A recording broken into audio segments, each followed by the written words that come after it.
shirkan oo saddexdii maalmood ee u dambeeyay la isku mari waayay ayaa farac dilay waxa uu kaga baxsaday in lagu kala dhaqaaqo labada guddi ee labada wadan ee Soomaaliland iyo Soomaaliya ayaa qodobadii lagu heshiiyay in laga wada xaajoodo oo ahaa 10 qodob ku guuleystay in ay ku heshiiyaan hal qodob oo kaliya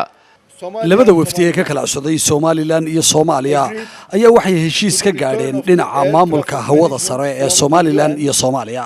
taasoo laga xukumi jiray wadankaasi Kenya ayaa waxay ku gaadheen labada wafdiba in ay soo ceshadaan taladooda oo ay ka goodo Soomaaliland iyo Soomaaliyaba waxa lagu heshiiyay in xaruntu noqoto magaalada Hargeysa ee caasimadda Soomaaliland waxaanu heshiiskaasi dhigayaa in ay maamuli doonaan laba guddi oo ka kooban labada dal isla markaas iyagu diyaarin doona qaabka ay noqon doonto dhaqaalaha ka soo gala oo ugu qaybsamayo labada dal arintan ayaa ah mid runtii aad iyo aad ay u soo dhaweeyeen dawladda Turkiga oo iyadu ahayd tii shirkan martigelisay waxyaabaha kale ee lagu heshiiyay waxa kamid ah iyaguna in muddo 120 casho gudahooda mar kale lagu qaban doono shirka wada hadallada Soomaaliland iyo Soomaaliya dalkani Turkiga sida uu yiri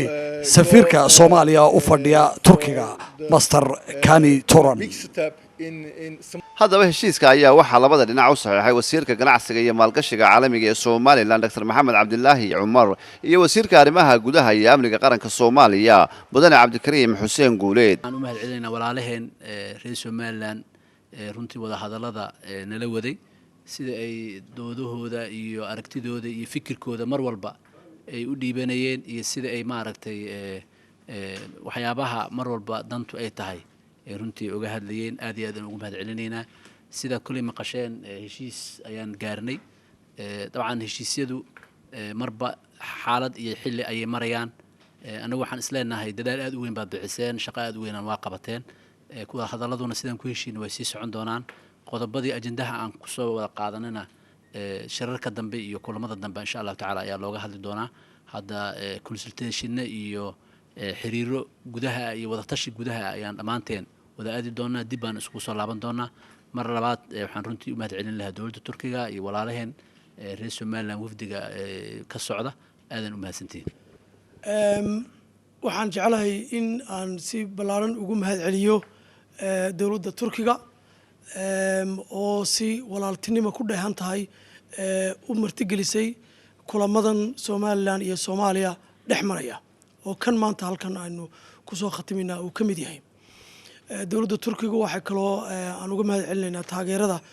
gaar ahaan xagga horumarka ah ay Soomaaliland ay ka wado oo ay shacabka iyo dalka Soomaaliland ba ay ku taageerayso marka taa laga yimaado